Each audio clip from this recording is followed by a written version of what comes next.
Namo Sangyang Adi Budaya, Namo Buddhaya. Halo teman-teman, kembali lagi di acara Budaisme. Episode kali ini berjudul Buddha World Part 4. Sebelum cerita berlanjut, yuk klik tombol subscribe dan tombol lonceng, biar kalian gak ketinggalan info Budaisme. Hampiri zona nyaman, rilekskan diri, dan biarkan narasi kami menemani perjalanan Anda. Mari kita mengetahui bersama. Melanjutkan episode lalu tentang sabda-sabda Buddha melalui Dhammapada, cerita pertama diawali dengan dua orang kakak beradik yang menjadi biksu. Yang lebih tua menjadi biksu karena keyakinannya, namun yang muda bukan berdasarkan kepercayaan.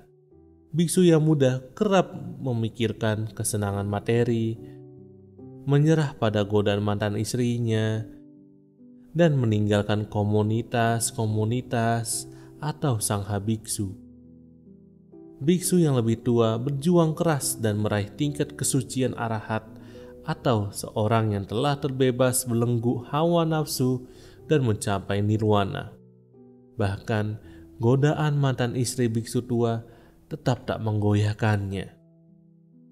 Orang yang hidupnya selalu mencari kesenangan, hidup dengan indah yang tak terkendali, makan secara berlebihan, malas dan lemah hati. Orang itu seperti terjerat oleh mara, bagaikan angin menumbangkan pohon lapuk. Siapapun yang hidup dengan merenungkan ketidakmurnian, hidup dengan mengendalikan indera, makan secara wajar, penuh keyakinan, penuh pertahanan, orang itu tidak dapat dijerat oleh mara, bagaikan angin yang tidak dapat menggoyahkan sebuah gunung.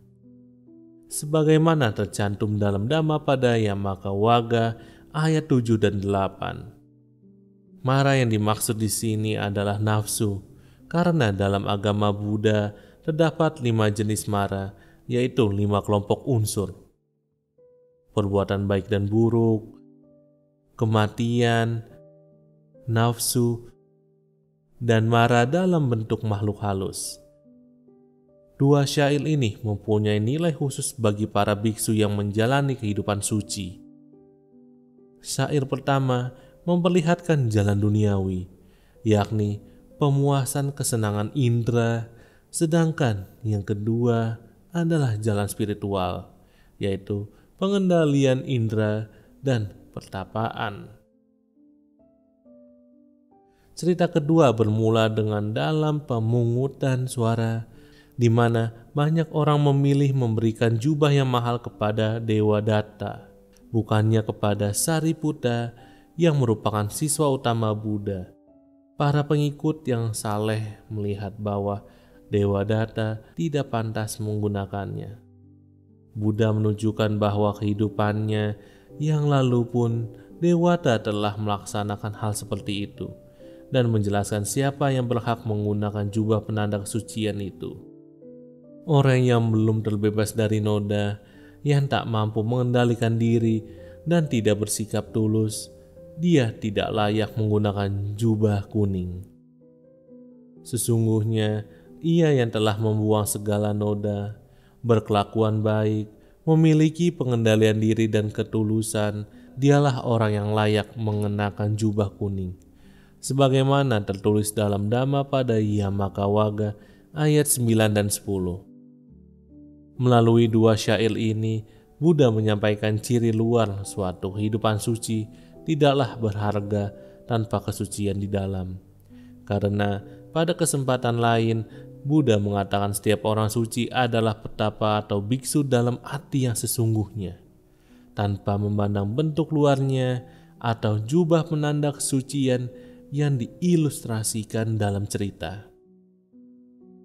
Cerita terakhir ditutup dengan Sariputta dan Moggallana, yang merupakan dua siswa utama Buddha, menyampaikan bahwa mereka tidak berhasil mengajak mantan guru mereka untuk menemui dan mendengarkan Dharma Buddha karena mereka masih terikat pada para pengikutnya. Buddha kemudian menjelaskan perbedaan antara orang yang berpikiran benar dan yang berpikiran keliru, serta buah dari masing-masing pola berpikir tersebut. Mereka yang menganggap hal bukan intisari penting sebagai hal intisari penting dan menganggap hal intisari penting sebagai hal bukan intisari penting, maka yang terus terombang-ambing dalam pikiran-pikiran keliru seperti ini, mereka tak akan pernah dapat melihat intisari sesungguhnya. Tapi mereka yang mengetahui dan menganggap hal intisari penting sebagai hal intisari penting dan hal bukan intisari penting sebagai hal bukan intisari penting, mereka yang bersemayam dalam pikiran benar seperti demikian akan dapat menyadari intisari sesungguhnya.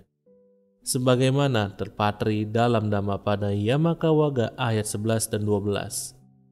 Dapat dipahami, pesan yang disampaikan adalah suatu kehidupan suci tak berharga tanpa kesucian di dalam, di mana yang suci pantas mengenakan jubah kuning, namun tidak sebaliknya.